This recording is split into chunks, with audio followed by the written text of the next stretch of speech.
Welcome back to my channel. ഇന്നത്തെ വീഡിയോയിലൂടെ നമ്മൾ നോക്കാൻ പോകുന്നത് മലയാള സിനിമയിലെ പാട്ടുകൾ പാടിയിട്ടുള്ള നടീനടന്മാർ ആരൊക്കെ എന്നുള്ളതാണ്. നിങ്ങൾ ആദ്യമായിട്ടാണ് നമ്മുടെ ചാനൽ കാണുന്നത്, നമ്മുടെ ചാനൽ ഒന്ന് സബ്സ്ക്രൈബ് ചെയ്തേക്കണം. അതുപോലെ തന്നെ ഈ വീഡിയോ ഇഷ്ടമായി നിങ്ങൾ തീർച്ചയായും ഈ വീഡിയോക്ക് ഒന്ന് ലൈക്ക് ചെയ്യണേ.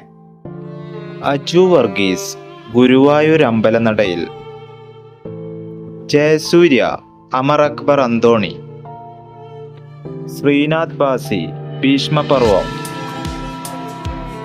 കുഞ്ചാക്കോ ബോബൻ പത്മിനി, ധ്യാൻ ശ്രീനിവാസൻ നദികളിൽ സുന്ദരി യമുന, നസ്രിയ നസീം വരുത്തൻ സലാല മൊബൈൽസ്. ഒരുപാട് സിനിമകളിലായിട്ട് പാടിയിട്ടുള്ള ആളാണ് കലാഭവൻ. വാസന്തിയും ലക്ഷ്മിയും പിന്നെ ഞാനും, കരിമാടിക്കുട്ടൻ, മമ്മൂട്ടി, പല്ലാവൂർ ദേവനാരായണൻ, ലൗഡ് സ്പീക്കർ. മോഹൻലാൽ ഒരുപാട് സിനിമകളിലായിട്ട് പാടിയിട്ടുണ്ട്, എങ്കിലും റൺ ബേബി റൺ.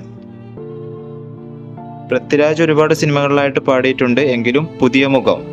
ഇന്ദ്രജിത്ത് ഒരുപാട് സിനിമകളിലായിട്ട് പാടിയിട്ടുണ്ട്, അതിൽ മുല്ലവള്ളിയും തേന്മാവും, ഹാഹ എന്ന മൂവിയും. Remya Nambeesan bachelor party.